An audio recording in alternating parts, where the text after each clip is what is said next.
BRS party 25 ఏండ్ల పండుగ జనజాతర అంగరంగ వైభవంగా జరగబోతున్నది కదా.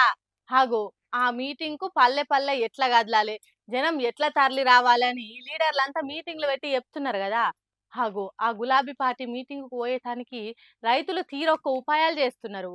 తెలంగాణ తెచ్చిన పార్టీ పండుగను దసరా పండుగ కంటే ఎక్కువ సంబరంగా చేసుకోవాలని కొందరు రైతులు ఏం చేస్తున్నారు చూడండి. కేసీఆర్ గారి నాయకత్వం, జగదీష్ రెడ్డి గారి నాయకత్వం, వరంగల్ సభను జై తెలంగాణ, జై తెలంగాణ, కేసీఆర్ గారి నాయకత్వం, కేసీఆర్ గారి నాయకత్వం, జగదీష్ రెడ్డి గారి నాయకత్వం. చూడుండి ఎట్లా తయారైనయో ఎడ్ల బండ్లు. బండెనక బండి గట్టి 16 బండ్లు గట్టి బయలెల్లి పోదాం రారో మన బీఆర్ఎస్ సభకు, మన వరంగల్ సభకు, మన కేసీఆర్ సభకు అన్నట్టు ఎడ్ల బండ్లకు గులాబీ రంగులు వేసుకున్నారు రైతన్నలు. చూడుండ్రి ఎట్లా దగదగ మెరిచిపోతున్నాయో బండ్లు.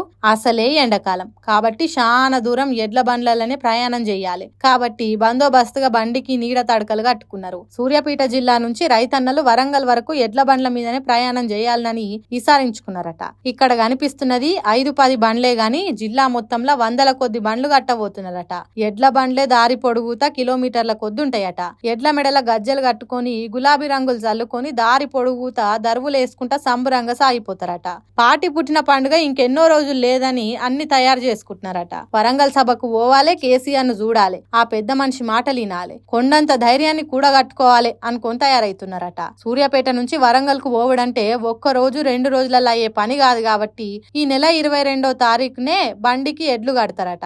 ఆత్మకూరు మండలం నెమ్మికల్ దండు మైసమ్మ తల్లికి మొక్కి డప్పు దరువులతోని డోల్ దెబ్బలతోని ఆడుకుంటా పాడుకుంటా 27వ తారీఖు నాటికి వరంగల్ కు చేరుకుంటారట. మరి చూడాలి సూర్యాపేట జిల్లా నుంచి ఎన్ని బండ్లు బయలుతాయి, ఎంత సంబరంగా సభకు చేరుకుంటారా అనేది.